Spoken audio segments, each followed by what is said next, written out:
एक दो। सिद्ध कीजिए कि तत्सम क्रमचय एक सम क्रमचय होता है। सारे कर डालू। हाँ, क्वेश्चन है छोटा सा, फिर थ्योरम बताते हैं। सिद्ध कीजिए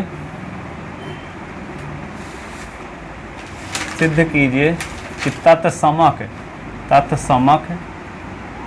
क्रमचय एक समक्रमचय होता है। समक्रमचय होता है। तत्समक क्रमचय एक समक्रमचय होता है। ठीक है, तो माना यस इज इक्वल टू 1 2 3 एक परिमित समुच्चय है। एक परिमित समुच्चय है तथा यस पर I इज इक्वल टू 1 1 2 2 3 3 एक तत्समक क्रमचय है। इसको क्या बोलते हैं? आइडेंटिटी परमुटेशन बोलते हैं। क्या बोलते हैं इसको? Identity permutation.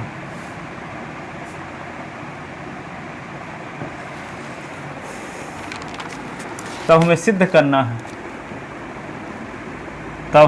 करना है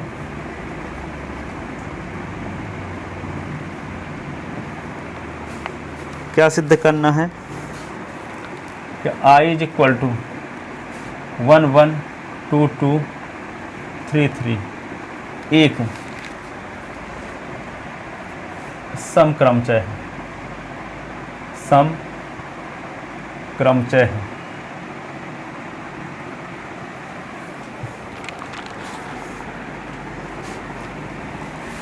ठीक है, तो 1 2 3 1 2 3 को आप लिख सकते हो 1 2 इंटू 2 1, क्योंकि जैसे 1 2 राइट हैंड साइड इसका लेते हैं, 1 2 है और 2 1 है, तो 1 2 को क्या लिखेंगे? देखो इसका मतलब क्या हुआ? 1 का प्रतिबिंब 1 2 चक्र लिखा है, तो इसका मतलब यही ना होता है कि 1 का प्रतिबिंब 2 पर और 2 का प्रतिबिंब, यही ना, 1 का प्रतिबिंब 2 पर और 2 का प्रतिबिंब 1 का, तो 3 का प्रतिबिंब 3 पर होगा कि नहीं? अब इसका 2 1 का मतलब क्या हुआ? 2 का प्रतिबिंब 1 पर और 1 का 2 पर और 2 का 1 पर और 3 का 3 पर। ठीक है,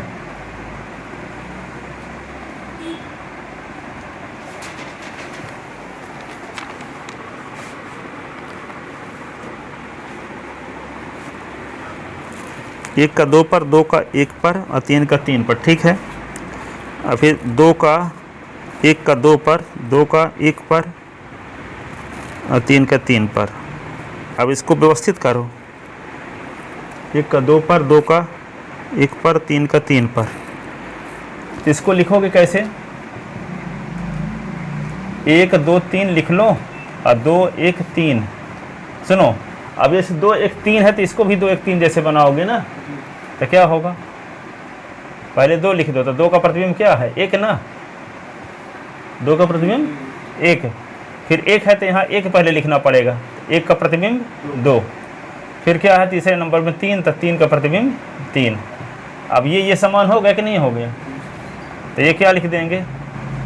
1 2 3, और यहाँ भी क्या बचा? इसको छोड़ देने के बाद यहाँ भी देखो 1 2 3, तो देखो इन दोनों का गुणा करने से देखो आ गया लेफ्ट हैंड साइड कि नहीं आ गया?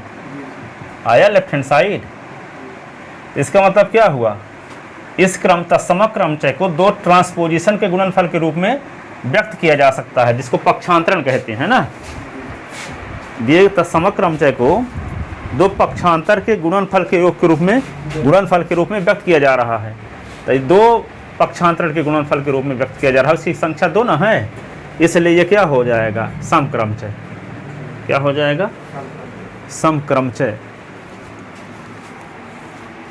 चमकता कहाँ से है? अच्छा वो ज़्यादा शटर उठा है क्या है आज?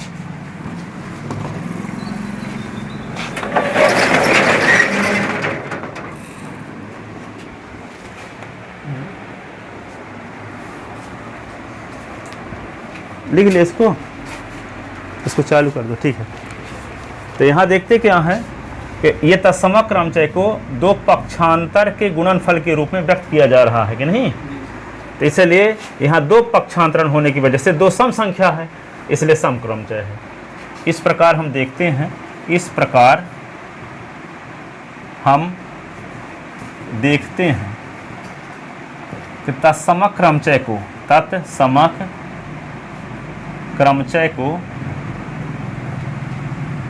दो पक्षांतर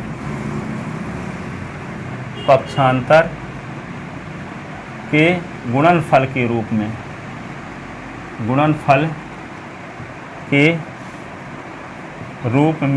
व्यक्त कर सकते हैं, इसलिए यह एक समक्रमचय है। समक्रमचय इसको बोलते हैं इवन परमुटेशन,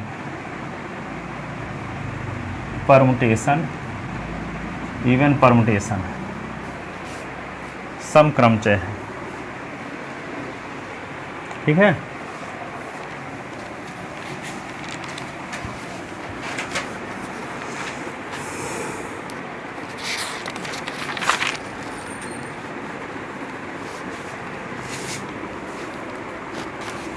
नोट लिखो, एक पक्षांतर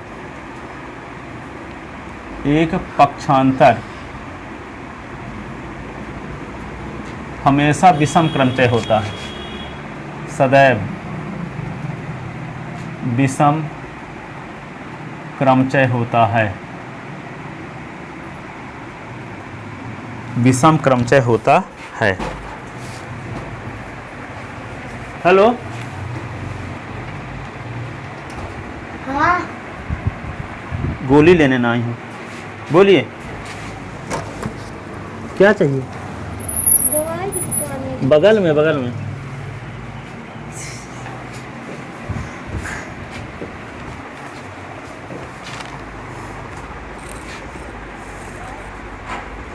ठीक है, लिख रहे थे ना। अब लिखो, थ्योरम में आते हैं।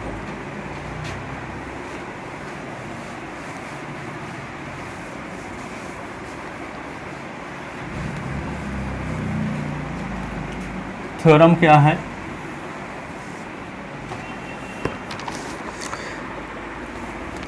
ये जो हमेशा आती है थ्योरम, इसको हर हाल में तैयार कर लेना। इसमें कैली थ्योरम और यही वाली सबसे इम्पॉर्टेंट, n प्रतीकों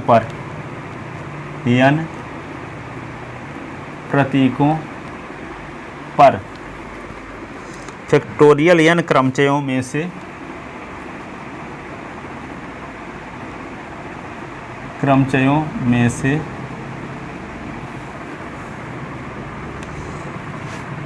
फैक्टोरियल n क्रमचय में फैक्टोरियल n अपॉन 2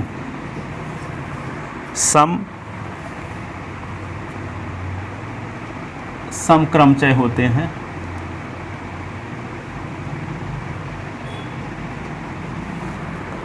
तथा फैक्टोरियल n अपॉन 2 विषम क्रमचय होते हैं, विषम क्रमचय होते हैं। ये सिद्ध करना, ठीक है। n प्रतीकों में कोई समुच्चय में n अवयव है, ठीक है। तो n अवयव है तो कितने क्रमचय बनेंगे? फैक्टोरियल n क्रमचय बनेंगे। तो फैक्टोरियल n क्रमचय में से आधे सम क्रमचय होंगे और आधे विषम क्रमचय होंगे, ये सिद्ध करना, ठीक है। तो लिखो इसका प्रूफ मान लिया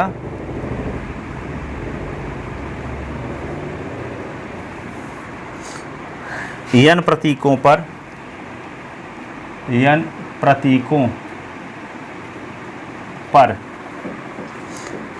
कुल फैक्टोरियल n क्रमचयों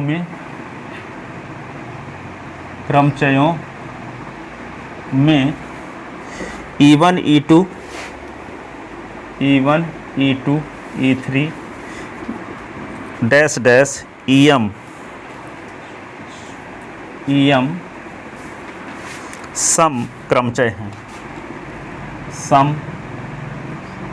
क्रमचय हैं तथा O1 O2 O3 dash dash OK विषम क्रमचय हैं। मान लेते हैं कि E1 E2 E3 EM क्या है, सम क्रमचय हैं, और O1 O2 O3 OK ये सब स्क्रिप्ट में है, नीचे है ना, विषम क्रमचय है। ठीक है, तो सम और विषम मिलाते यम सम क्रमचय बन रहे हैं, ओके विषम क्रमचय बन रहे हैं, तो यम ओके मिला देंगे तो यन आ जाएगा फैक्टोरियल यन। सम विषम मिला के क्या हो जाएंगे, फैक्टोरियल यन हो जाएंगे टोटल मिला के। ठीक है, क्योंकि कोई क्रमचय या तो सम होगा या कि विषम, दोनों हो नहीं हो सकता कि समो हो और विषमो हो, तो कोई क्रमचय या तो सम होगा या कि विषम होगा। ठीक है, तो दोनों को मिला करके फैक्टोरियल एन क्रमचय हो जाएंगे। तो दोनों का योग क्या होगा, इसका मतलब m प्लस के बराबर हो जाएगा फैक्टोरियल एन। यदि हम ये सिद्ध कर दें कि m बराबर k है, तो क्या होगा, जो m प्लस के बराबर फैक्टोरियल एन है, तो हम m के स्थान पे k लिख देंगे, k के स्थान पे m, तो यहाँ पे m प्लस m बराबर क्या होगा, फैक्टोरियल एन। तो 2m बराबर हो जाएगा फैक्टोरियल एन, तो m इज इक्वल टू क्या होगा, फैक्टोरियल एन अपॉन 2। और जब m के बराबर है, तो जो m का वैल्यू फैक्टोरियल एन अपॉन 2 है, तो यहाँ पे k की वैल्यू भी क्या हो जाएगी, m की वैल्यू यहाँ रख देंगे, तो फैक्टोरियल एन अपॉन 2 k की वैल्यू भी हो जाएगी। तो ये साबित हो जाएगी फैक्टोरियल एन अपॉन 2 सम क्रमचय भी हैं और फैक्टोरियल एन अपॉन 2 विषम क्रमचय भी हैं।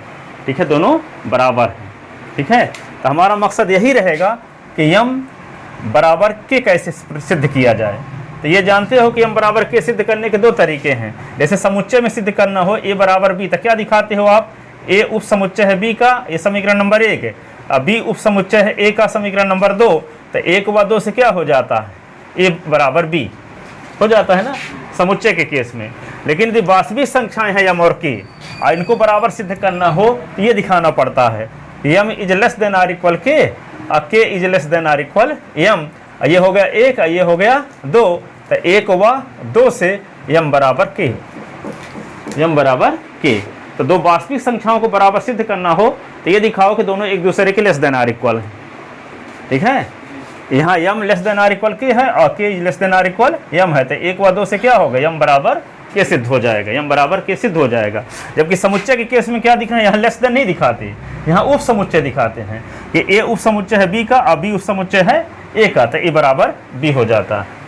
ठीक है, तो यहाँ तो उस ये समुच्चय तो है नहीं कि वास्तविक संख्या गिनती में आए हैं, सम क्रमचय विषम क्रमचय। ठीक है, सम क्रमचय की संख्या क्या माने हैं m, और विषम क्रमचय की संख्या क्या माने हैं k। ठीक है, तो k क्या होगी, कोई वास्तविक संख्या होगी। तो जब दो वास्तविक संख्याओं को बराबर सिद्ध करने का स्थिति आए, तो क्या दिखाना पड़ता है, m is less than or equal k और k is less than or equal m। इसलिए समीकरण 1 और 2 से दोनों क्या हो जाएंगे, बराबर। ठीक है, तो यही हमारा मकसद है। सेंस समझ में आ गया ना, कि आपको हम माने हैं कि फैक्टोरियल क्रमचय में से m क्या है, सम क्रमचय है और k क्या है, विषम क्रमचय है। यदि m बराबर k सिद्ध कर दें, तो अपने आप थ्योरम प्रूव हो जाए, क्योंकि m प्लस के बराबर फैक्टोरियल n, तो यहाँ पे m के स्थान पे भी m लिख देंगे, तो m बराबर फैक्टोरियल n अपॉन 2, और जो m का मान है वही k का मान भी होगा। तो m का मान जब फैक्टोरियल n अपॉन 2 है, तो k का मान भी क्या होगा, फैक्टोरियल n अपॉन 2 हो जाएगा। इससे ये बात साबित हो जाएगी कि n क्रमचयों में से आधे सम क्रमचय हैं और आधे विषम क्रमचय हैं। ठीक है, तो जो बोल गए वही सब लिखना है ढंग से।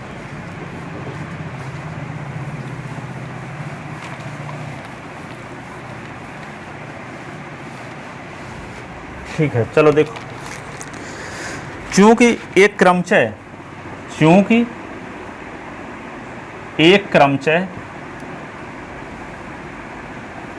या तो समक्रमचय होगा या विषम क्रमचय या विषम, किंतु दोनों नहीं, इसलिए m प्लस के बराबर फैक्टोरियल n। समक्रमचय विषम क्रमचय मिला देंगे तो टोटल क्या आ जाएंगे, फैक्टोरियल n आ जाएगा।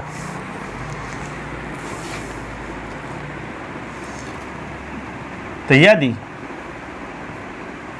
Pn घात n के सभी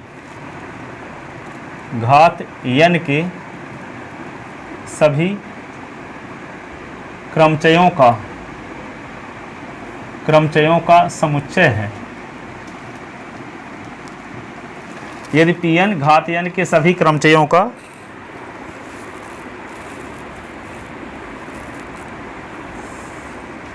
समुच्चय है, तब Pn बराबर, Pn के अवयव कौन कौन होंगे, E1 E2 E3 dash dash Em, O1 O2 O3 dash dash OK, ऐसे। तो माना T बिलोंग इन Pn तथा T एक पक्षांतर है,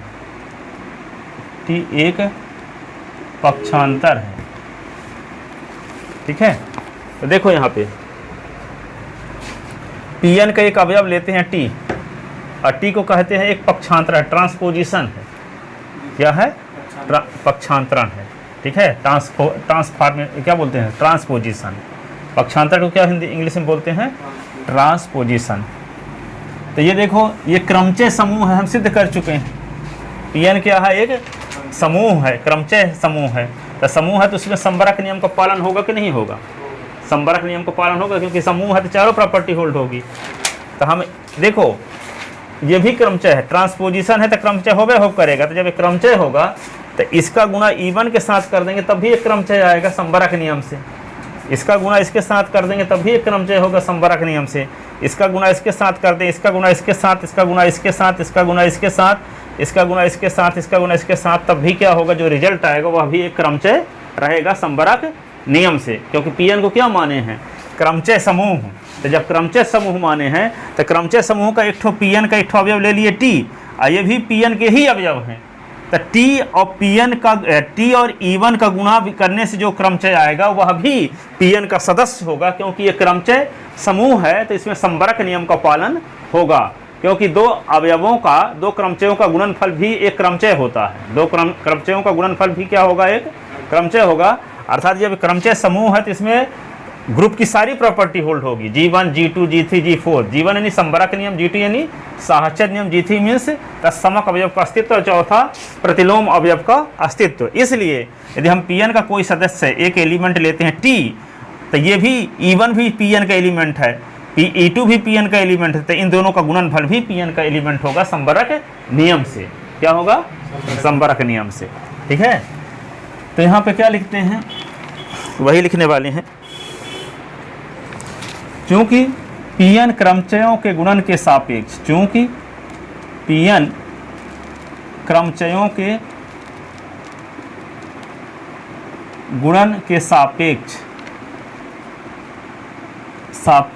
एक समूह है, एक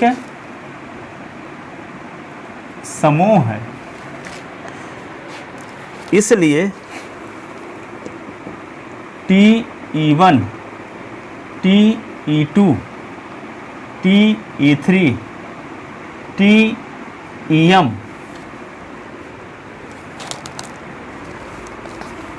TO1 TO2 TO3 TOK Pn के ही अवयव होंगे, Pn के ही अवयव होंगे। कोष्टक में लिख देना संवरक नियम से, संवरक नियम से, संवरक नियम से, ठीक है, संवरक नियम से। हम जानते हैं कि प्रत्येक पक्षांतरण एक विषम क्रमचय होता है, तथा हम जानते हैं, तथा हम अभी लिखवाए थे नोट में, हम जानते हैं कि प्रत्येक पक्षांतर एक विषम क्रमचय होता है, विषम क्रमचय होता है, विषम क्रमचय होता है।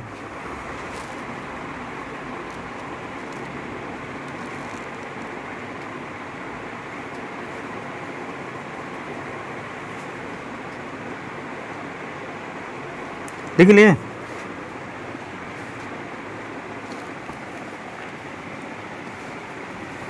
लिखे? अच्छा, हम जानते हैं कि प्रत्येक पक्षांतर एक क्या होता है, विषम क्रमचय होता है। नीचे का पूरा लिख दो, ऊपर वाला। इधर को मिटा देना। हाँ, प्रत्येक पक्षांतर एक विषम क्रमचय होता है।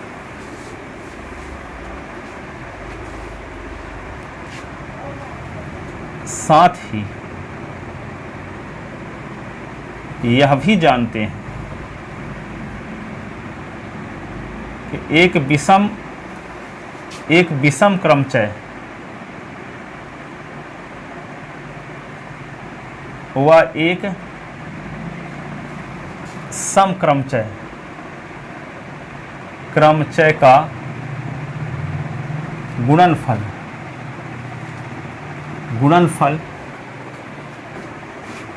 एक विषम क्रमचय होता है।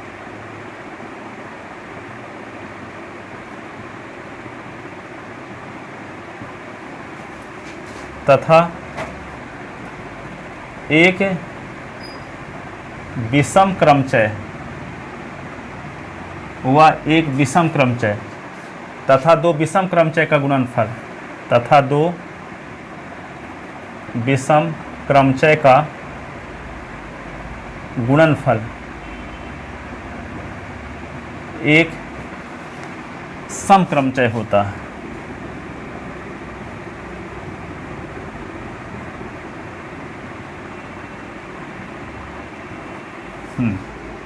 बहुत अच्छा तर्क इसमें है, आप देखो, थोड़ा सा लिख लो तो समझाते हैं।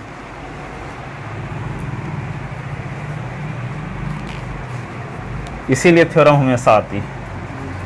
उस भावना को आप समझ पाए कि नहीं कहना क्या चाह रहा है।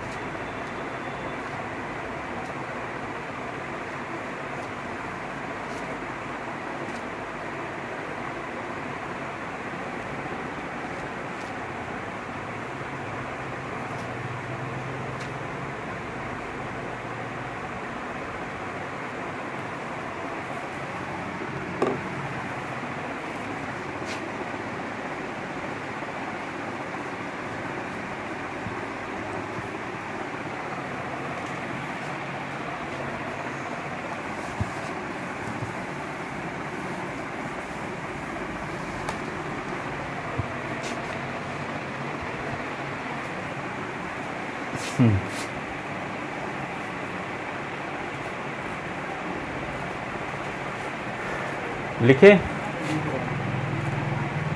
अब सुनो, एक एग्जाम्पल समझाते हैं इस आगे की बात को समझाने के लिए।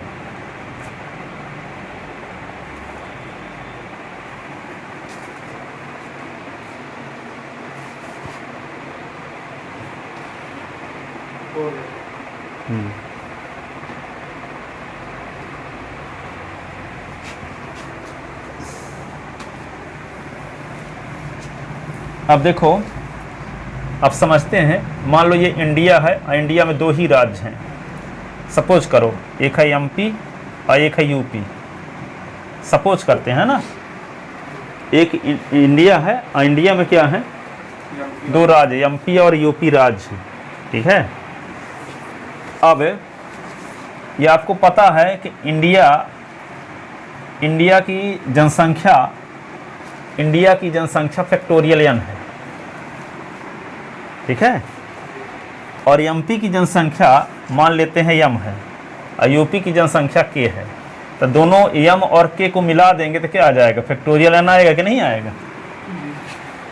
इंडिया में दो ही राज्य हैं, एक है एमपी है एक यूपी। इंडिया की जनसंख्या फैक्टोरियल n है और एमपी की जनसंख्या क्या है, m है, और यूपी की जनसंख्या k है। इसका मतलब m और k को जोड़ने से फैक्टोरियल n आ जाएगा नहीं आ जाएगा। अब यहाँ पे कुंभ का मेला लगा है। अब कुंभ के मेले में चले गए, हम कहते हैं कि कुंभ के मेले में कितने लोग चले गए, हम ये बोल देते हैं कि एमपी के सब लोग गए। क्या कह देते हैं, एमपी के सब लोग कुंभ के मेले में गए हैं, ठीक है। तो एमपी के सब लोग कुंभ के मेले में गए हैं और हम ये कह देते हैं कि एमपी में, और ये भी बोलते हैं कि एमपी के टी लोग कुंभ में गए हैं। एमपी कितने लोग, टी लोग कुंभ में गए हैं, ठीक है। हाँ सुन लो, एमपी के टी लोग कुंभ में गए हैं और ये भी बोला गया कि एमपी के सब लोग गए हैं। तो टी का मान क्या होगा, टी का मान टी से एम से छोटा होगा अथवा एम के बराबर होगा। सब लोग गए होंगे तो एम के बराबर हो जाएगा। एक आध दो कम गए होंगे, लगभग बोल दिए कि एमपी के लगभग सभी लोग कुंभ में गए थे। तो रिलेशन क्या होगा, T is less than or equal M, ठीक है। हो सकता है कि एक आध दो लोग कम गए हो तो टी का मान एम से कम होगा, अब पूरे में चले गए होंगे तो टी बराबर एम होगा।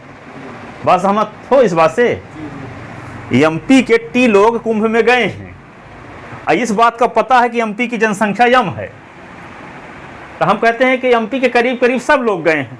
तो रिलेशन क्या लिखा जाएगा, T is less than or equal M के M is less than or equal T. T is ये वाला सही होगा कि M is less than or equal T सही होगा, बताओ। हाँ, T is less than or equal M सही होगा, है ना। बात समझ में आ गई ना। करीब करीब सब गए हैं तो हो सकता है कि सब गए हो तो इक्वल हो जाएगा टी बराबर एम। अब एक आध लोग कम गए होंगे तो टी छोटा होगा एम से, ठीक है। बेस का काम करेगा भी, देखो इसी प्रकार का है ही।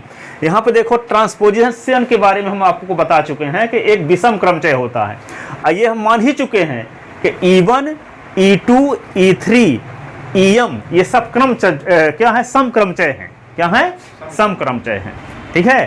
तो जब ये भी जानते हैं कि ये ट्रांसपोजिशन जिसको हम पक्षांतर कहते हैं तो वह विषम क्रमचय होता है। अब विषम क्रमचय और सम क्रमचय का गुणा कर देते हैं तो क्या बन जाता है, विषम क्रमचय। तो अभी E1, E2, E3, EM क्या थे, सम क्रमचय थे, लेकिन जब गुणा कर दिए टी का तो क्या बन गए सभी, ये विषम क्रमचय है। ये क्या है, पक्षांतरण है तो, ठीक है। ये सम क्रमचय तो जानते हो कि E1 भी सम क्रमचय है, E2 भी, ये सब सम क्रमचय है।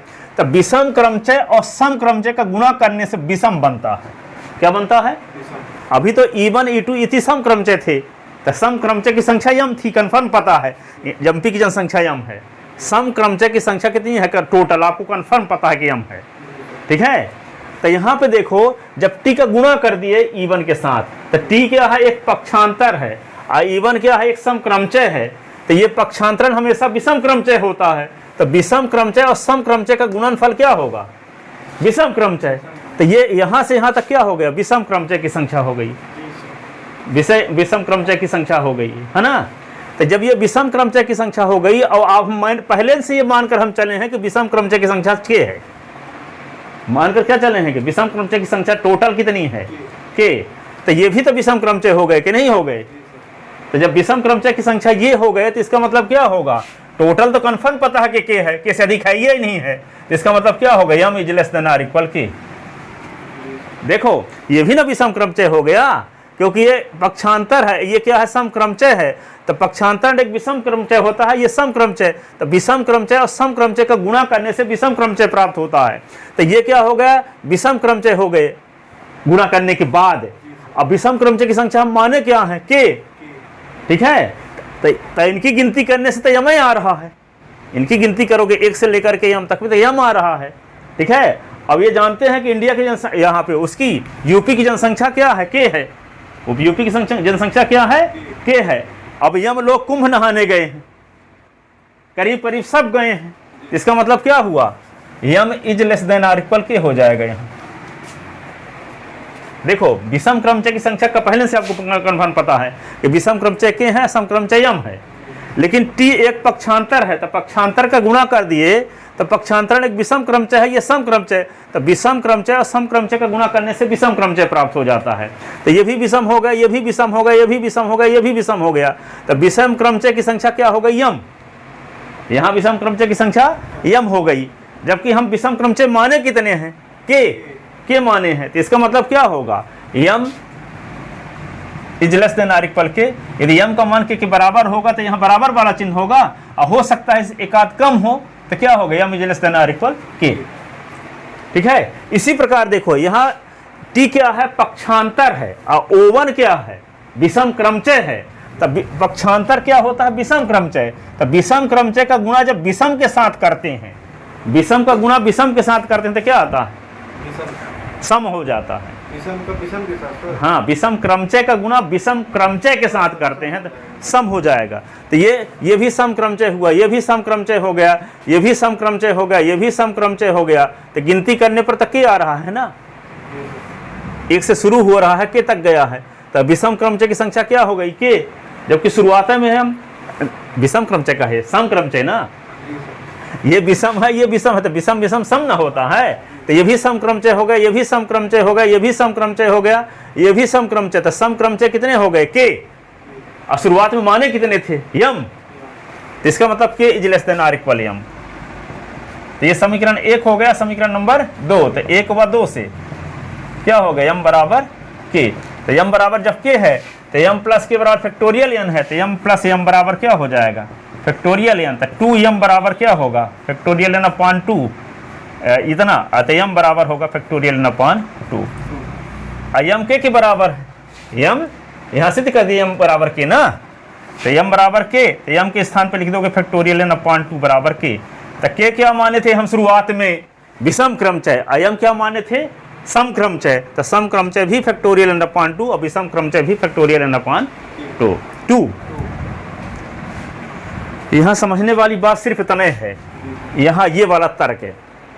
ठीक है, टी क्या है, एक पक्षांतर है, और E1 क्या है, एक सम क्रमचय है। तो पक्षांतर हमेशा नोट में लिखवाए थे आज, विषम क्रमचय, ये भी असम है, तो विषम और सम का गुणा करने से विषम बन जाता है। तो अभी E1 E2 तो सम था, लेकिन टी का गुणा कर देने से क्या बन गया, अभी विषम। तो विषम क्रमचय की संख्या क्या हो गई, यम। ठीक है, लेकिन विषम क्रमचय की संख्या हम शुरुआत में माने कितने थे, के, तो M is less than or equal K. Total तो कंफर्म पता है कि के है, पहले से हमारी परिकल्पना है कि के विषम क्रमचय है और यम सम क्रमचय है, लेकिन ये टी का गुणा कर देने से ये फिर से विषम बन गया। तो विषम क्रमचय किस, इनको गिनने से तो यम आ रहा है, गिनने से यम आ रहा है, जैसे कुंभ वाला एग्जाम्पल दिए, गिनने से यहाँ पे 1 से शुरू हो रहा है, यम तक गया तो यम क्रमचय न हो गए, तो ये विषम क्रमचय की संख्या यम हो गई, जबकि विषम क्रमचय की संख्या पहले हम माने क्या है, के, तो इसका मतलब M is less than or equal K. अब यहाँ पे विषम क्रमचय है और ये भी विषम क्रमचय है, तो विषम क्रमचय का गुणा विषम के साथ करने से सम बन गया, तो ये भी सम है, ये भी सम है, ये भी सम है, तो सम क्रमचय की संख्या के हो गई, जबकि माने यहाँ यम थे पहले, इसका मतलब K is less than or equal M. तो 1 व 2 से क्या हो गया, यम बराबर के, और जब यम बराबर के हो गया तो जो यम प्लस के बराबर फैक्टोरियल एन था, तो के स्थान पे यम लिख दिए, तो यम 2m बराबर फैक्टोरियल एन, तो यम बराबर फैक्टोरियल एन अपॉन 2, और यम जब के बराबर है तो जो यम का मान होगा वही के का भी मान होगा। तो यदि यम का मान फैक्टोरियल एन अपॉन 2 है तो के का मान भी क्या होगा, फैक्टोरियल एन अपॉन 2। तो जो ये बोल गए हैं उसी चीज को अब लिखने वाले हैं हम। समझ गया। और चिंतन मनन कर लेना टाइम लगा के, तो उसी से बात सब समझ में आ जाएगी। ठीक है, अब देखो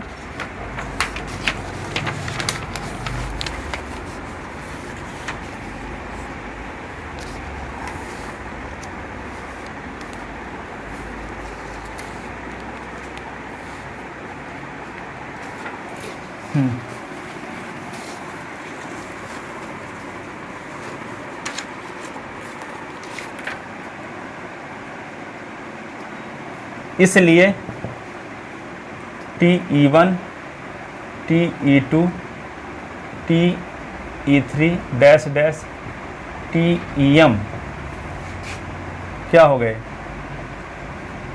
विषम क्रमचय हुए, विषम क्रमचय हैं।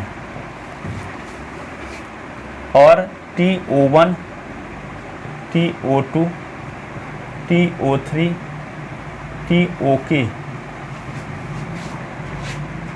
TOK सम क्रमचय हुए, क्रमचय हुए।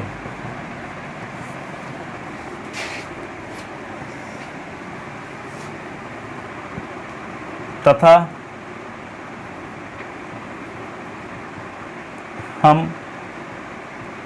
मानकर चले हैं सम क्रमचयों की संख्या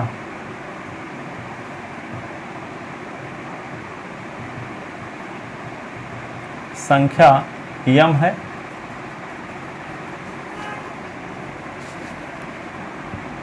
सम क्रमचयों की कुल संख्या, सम क्रमचयों की कुल संख्या m है तथा विषम क्रमचयों की कुल संख्या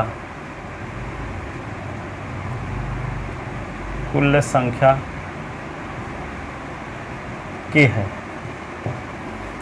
हम मानकर चले हैं कि सम क्रमचयों की कुल संख्या m तथा विषम क्रमचयों की कुल संख्या k।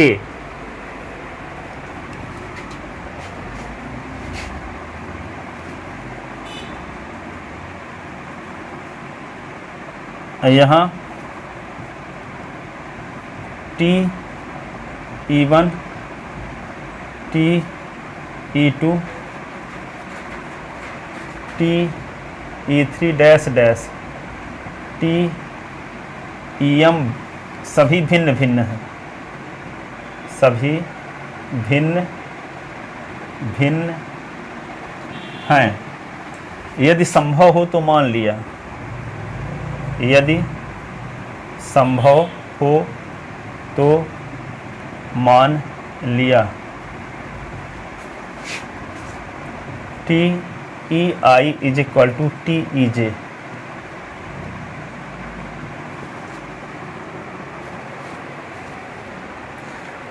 तो लेफ्ट कैंसिलेशन लॉ से EI is equal to EJ by left cancellation law, जबकि EI is not equal to EJ। अतः TEI is not equal to TEJ। इसलिए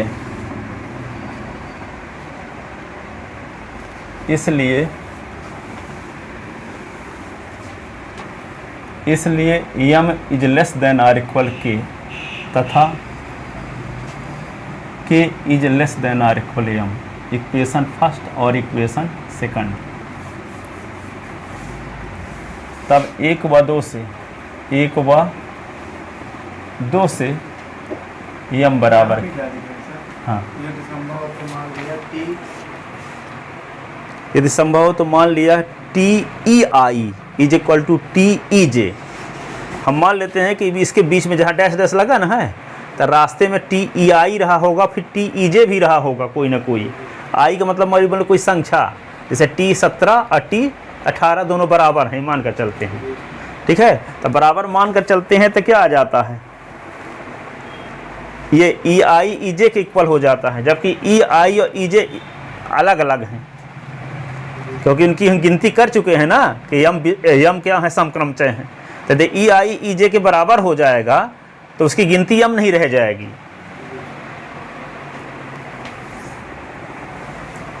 जैसे हम ये कहते हैं कि एक समुच्चय है, इसमें अवयव हैं 1 2 3 4, 4 अवयव हैं। इस समुच्चय में देखो इस सब समुच्चय में 4 अवयव हम कहते हैं कि हैं, तो ये सभी अवयव भिन्न भिन्न होंगे। सभी अवयव क्या होंगे? भिन्न भिन्न। गिनती करोगे तो यदि आप भिन्न भिन्न नहीं होंगे तो हम क्या कर दें, ऐसे 1 2 2, अब इसमें कितने अवयव रह गए बताओ? इसमें सिर्फ अब 3 अवयव माने जाएंगे, रिपीट की गिनती नहीं की जाती। हाँ, रिपीट की गिनती नहीं की जा सकती। तो यहाँ पे हम मान कर चले हैं कि E1 E2 E3 EM, यहाँ से यहाँ तक की गिनती करने पर यम है, समक्रमचय मान का शुरुआत में चले थे ना, तो इसका मतलब ये सब अलग अलग होंगे। कोई अवयव रिपीट हो जाएगा तो यम उसकी गिनती नहीं रह जाएगी। जैसे इसमें अवयवों की संख्या 4 है ना इस समुच्चय में, यदि कोई अवयव रिपीट हो गया तो 4 नहीं रह जाएगी। जैसे 2 रिपीट हो गया तब ये नहीं बोलोगे कि इस यश में 4 अवयव हैं, ये कहोगे कि यश में 3 अवयव हैं। कौन कौन? 1 2 और 4, ठीक है। भले रिपीट वाला लिखा है, रिपीट वाले 15 टे हम लिख दें चाहे, पर उसके अवयव क्या माने जाएंगे? 3 ही माने जाएंगे। जैसे यहाँ लिख दिए ना 1 1 1 15 बार लिख दिए, फिर 2 2 27 बार लिख दिए, 4, तो कहेंगे इस समुच्चय में कितने अवयव हैं? तो कहोगे 3। क्या कहोगे? 3, ठीक है। तो यहाँ पे जब हम ये माने हैं कि E1 E2 EM, यम विषम क्रमचय है, समक्रमचय है ना।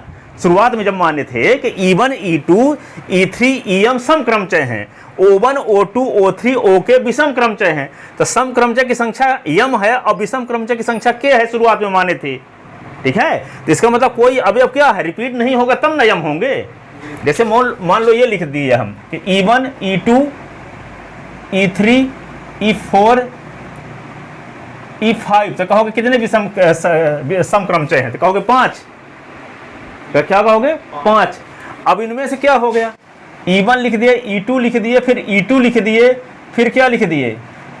E4 लिख दिए, E4 लिख दिए, और फिर E5, तो कहोगे कितने यहाँ समक्रमचय हैं? तो क्या कहोगे? अब क्या कहोगे? 3 हो गए, ठीक है। जबकि अभी क्या थे, जब सब भिन्न भिन्न थे तो क्या अवयव की संख्या हो गई थी? 5। E1 से E5 तो सब भिन्न भिन्न थे, तो E1 E2 E2 E3 के स्थान पे भी क्या लिख दिया? E2, तो दोनों समान ना हो गए, तो समान की गिनती नहीं की जाती, समान में से किसी एक की गिनती की जाएगी। समान में से किसी एक ही, आप वोट 2 बार डालोगे तो आपकी गिनती एक बार मानी जाएगी, ठीक है। मान लो किसी का व्यवस्था कहीं हो 2 बार डालने की, तो रास्ते में तो 2 बार डाले तो रिजेक्ट ही हो जाएगा, उसकी गिनती एक होगी। तो यहाँ पे E2 2 बार है, तो इसमें अवयवों की संख्या क्या हो जाएगी? अब 1 2 3 4 अवयव माने जाएंगे, 4 अवयव माने जाएंगे। अभी क्या थे? 5 अवयव, ठीक है। तो हम क्या माने थे? E1 E2 E3 EM, तो यहाँ से गिनना शुरू करोगे तो यहाँ तक में, जब सब अलग अलग हैं तो यहाँ से गिनना शुरू करोगे तो यहाँ तक में 5 है, तो नहीं कह दोगे 5 इसमें समक्रमचय हैं, 5 समक्रमचय हैं। तो यहाँ पे हम वंश शुरू किए थे, यम तक गए थे, ठीक है। जब 5 तक गए तो ये पता लग गया कि 5 समक्रमचय हैं, ठीक है। तो जब यम तक गए तो कितने समक्रमचय माने जाएंगे? यम। अब कोई अवयव रिपीट नहीं होगा, तो वही यदि हम इनको गुणा करने के बाद 2 अवयवों को रिपीट मान लेते हैं तो लेफ्ट कैंसलेशन लॉ से EI = EJ हो जाता है।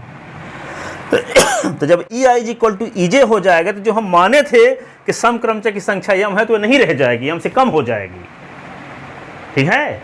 इसलिए टी का गुणा करने से 2 अवयव बराबर नहीं हैं, बराबर मान लेंगे तो ई जो समक्रमचय की संख्या यम माने हैं वो यम से कम हो जाएगी।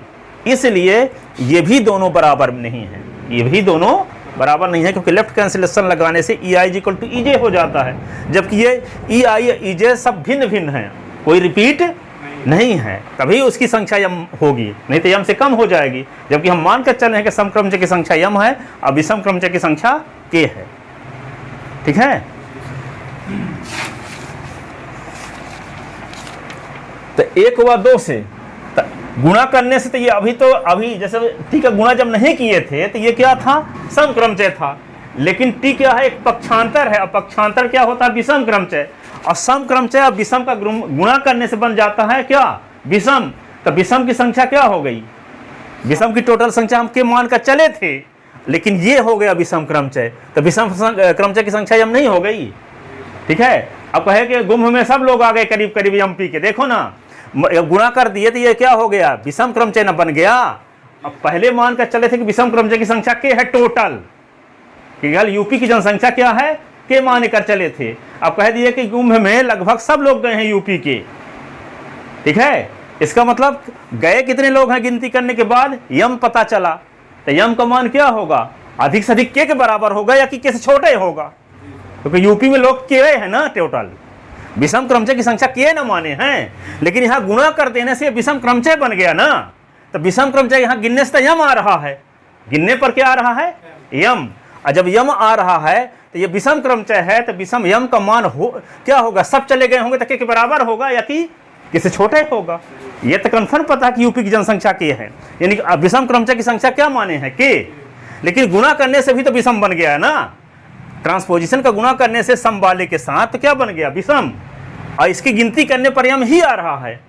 हम टोटल विषम क्रमचय की संख्या के मानकर चले हैं और यहाँ गिनती करने पर यम आ रहा है, इसका मतलब यम का मान अधिक से अधिक के होगा अथवा के से छोटा, इसलिए ये लिखा गया यम लेस देन आर इक्वल की, ठीक है। अब देखो यहाँ टी का गुणा कर दिए तो ये विषम क्रमचय था और ये भी विषम क्रमचय है, तो ये सम क्रमचय बन गया।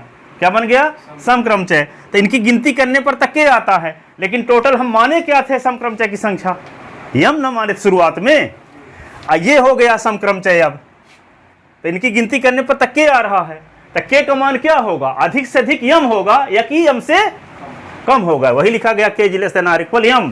तो इसलिए 1 व 2 से क्या होगा यम बराबर के, यम बराबर के, जबकि यम प्लस के बराबर फैक्टोरियल एन है, जबकि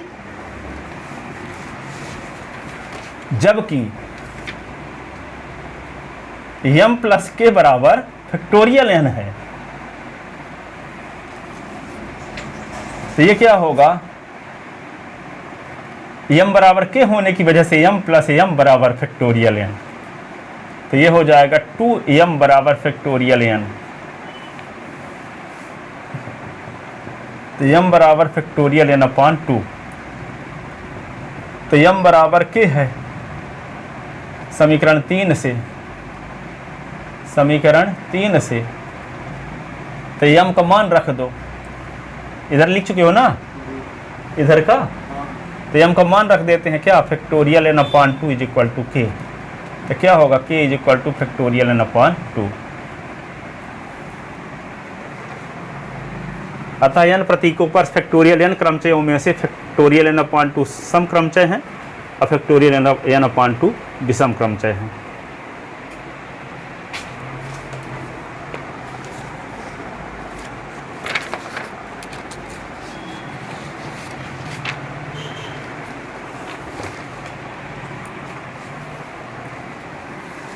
इसको मिटा दें लाइन, यम बराबर के समीकरण नंबर 3 से लिखे हैं सर। हाँ यम बराबर के आया तो है 3 से, यम बराबर के, जबकि यहाँ लिख लो, जबकि यम बराबर के समीकरण 3 से, तो यम का मान जो निकाले हैं वे रख दिए यहाँ, अब के है ही, तो क्या होगा के बराबर factorial N upon 2।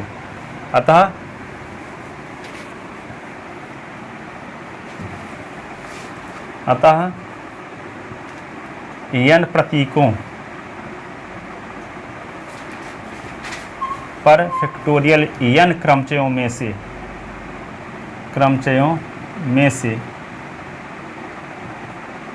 Factorial N upon 2 सम क्रमचय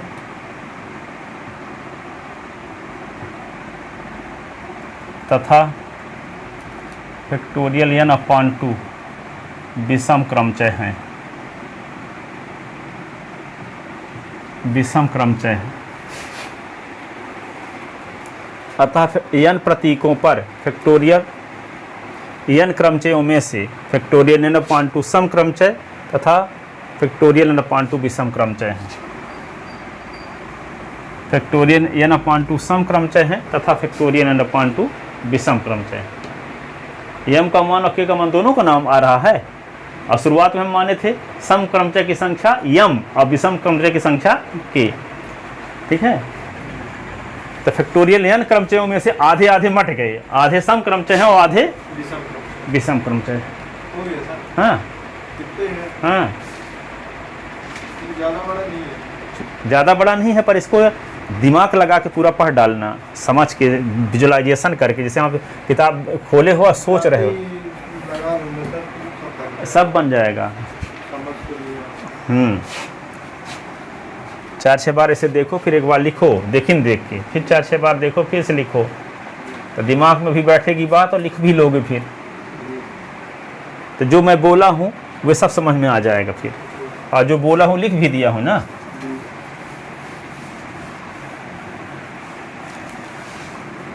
लिख लिए।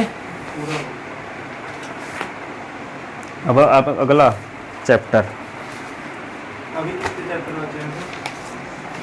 अभी तब अब यूनिट 4 शुरुआत करने जा रहा हूँ। यूनिट 4।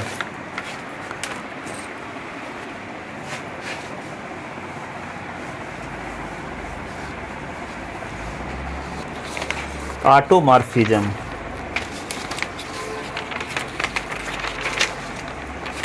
चार पाँच कट गई सर। तो उसी से जो 5 बना दिया गया है उसी बता रहे हैं, वो 4-5 वाला उसका थोड़ी बता रहे होंगे, तो फिर आपके नए किताब सिलेबस के हिसाब से बता रहा हूँ। ठीक है।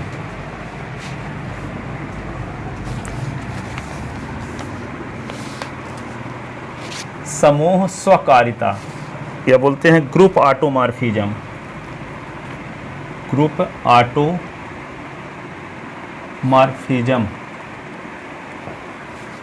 इनर ऑटोमॉर्फिज्म, हिंदी में भी लिखे होंगे अभी। इनर ऑटोमॉर्फिज्म,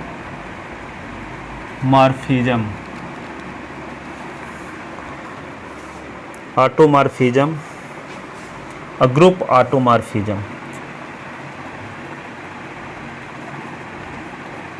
ऑटोमॉर्फिज्म, समूह स्वकारिता, अंतराकारिता, समूह स्वकारिता, समूह स्वकारिता, आंतरिक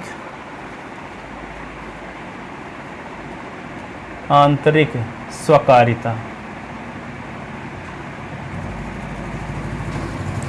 स्वकारिताओं का समूह, स्वकारिताओं का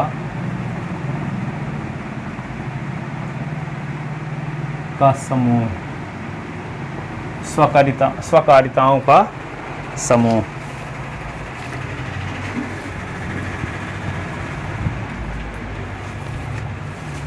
स्वकारिताओं का समूह।